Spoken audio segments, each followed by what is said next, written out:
Hello everyone!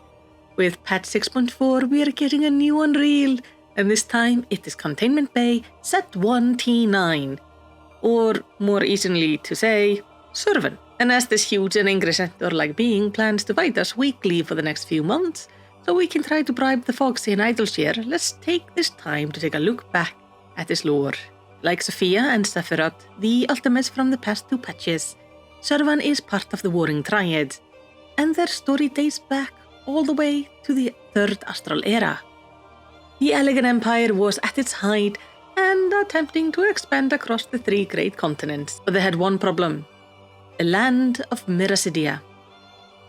You see, the people of Malisity had absolutely no interest in being under Elegant rule, and they had something the Elegants did not have, and that were dragons. And the most powerful of all of the dragons was Bahamut. Yeah, the same Bahamut that ended up going all primal on us and causing a calamity. But at the time, he was very much just a dragon and not a primal. As one of the first brood, he has actually decided to reside in Malisity. There were a lot of different races living there. Sometimes they wouldn't get along, but eventually they decided to have the dragon mediate between them, so Bahamut managed to make peace in Malisity, and the different races there were just living kinda in harmony. And then the Elegants showed up.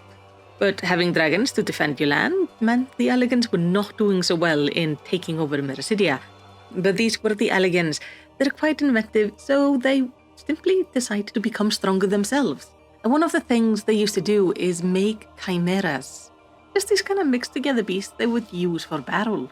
And eventually, they actually managed to get strong enough to kill Bahamut. And that is where everything went wrong. Because up to this point, there is no recorded history of any summonings in Malisity. But during the time of the Elegant invasion, after the death of Bahamut, there were 4 total summonings in a relatively short period. Making me pretty sure there was some Askian involvement because they tend to show up when summonings are about. But the 4 summonings across Malisity were the 3 Warring Triad and the Primal Bahamut.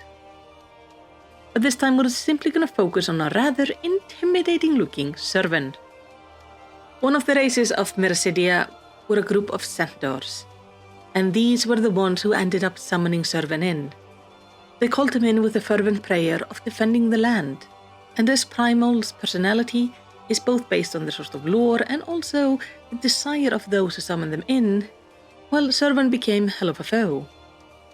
In the center faith, Zurvan is the god that stands above all god. He's believed to command the boundless expanse of eternity, and his role is to punish the wicked divinities. So he is basically the god that punishes the other gods when they go out of line. And for this reason, Zurvan is seen as the embodiment of victory over injustice.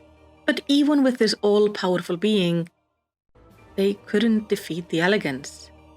Eventually, the Elegants found a way to capture the Warring Triads. They shackled them and took them to Azizla, the floating research facility, where they bound the Triads to machines to leech away their infinite energy for the Elegants to use. And for 5 millennia, they stayed there. Even after the fall of the Elegant Empire, Azizla stayed in the sky, protected behind a shield that no one could get through. Until eventually, Heavensward came around, where Archbishop Thordan VII decided he wanted the power of Azizla and ended up getting in there. We of course followed, ended up having to fight him, and this fight woke the Primals. Now this could have been just fine if immediately after we hadn't had the Garleans also show up on Azizla to look at, well, all of the Elegant technology, because a lot of the Garlean technology is based on the Elegant one. We were forced to go into the facility and take down the 3 Warring Triads, ending up with facing Zurvan in a fight for our lives as the last and the strongest of the 3 Warring Triads. And we won, stopping the Garleans from harnessing the power of the Warring Triad, and also stopping the Warring Triads from going free and causing major issues. There are actually two interesting things I want to talk about the Zurvan fight when it comes to the music. One of them is that Zurvan has 3 songs instead of 2. All of the warring triads start with the same song and then transition to their own unique song. The other unique thing is, while Sophia's song and Sephiroth's song have lyrics, Zurvan's song does not. There is no lyric to either of the songs, it's just music, it's good music. There's no lyric. Which I find a little bit odd because in the previous fights, the lyrics were sort of used to show the personality and part of the story of the boss. While Zurvan has nothing. Instead, he has these 2 tracks. I hope you have a lot of fun fighting Zurvan and that you manage to get a lot of nice things from the fox. In the comments, do tell me, would you be interested in a lore video focusing on the story of the warring triads and our interaction with them in Heavensward? And also, tell me which one of the warring triads was your favorite to fight. Let's talk about it in the comments, but for now, thank you so much for watching, and I hope you have a lovely day.